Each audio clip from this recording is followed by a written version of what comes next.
এক পোলা হুম, এক মায়ের খুব ভালোবাসে, হুম, দুনিয়ায় আর কিছু চায় না মায়া ছাড়া। আচ্ছা। কিন্তু মায়া পোলাটারে পছন্দ করে না। ওহো।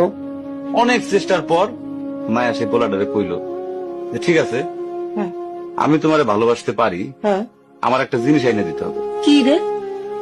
পোলাটা তখন কইল যে তোমারে পাওয়ার লিগা আমি দুনিয়ার যে কোনো জায়গা থেকে যে কোনো জিনিস এনে দিতে পারি। হ্যাঁ, হ্যাঁ। মায়েরা তখন কইল তুমি তোমার মায়ের কইলজাটা আমার এনে দাও। কি ক- কি ক- কি কি কি- শুনোই না, কি গল্প শোনালি দিদু? পোলা তখন দৌড়াইতে দৌড়াইতে তার মায়ের কাছে গেল। হ্যাঁ, মারে যায় কইল হ্যাঁ, মা আমি একটা মায়ের ভালোবাসছি, আমি তার ছাড়া বাঁচিনি, হ্যাঁ। কিন্তু ওই মায়া আমার একটা জিনিস নিয়ে যাইতে কইছে, সেটা হলো তোমার কলিজা। তুমি যদি তোমার কলিজাটা আমারে দাও, ওই মায়াটা কলিজাটা পাইলে আমার ভালোবাসবে। মা তখন কইল তুই আমার একমাত্র বুকের ধন, তোর সুখের জন্য আমি সবকিছু করতে পারবো।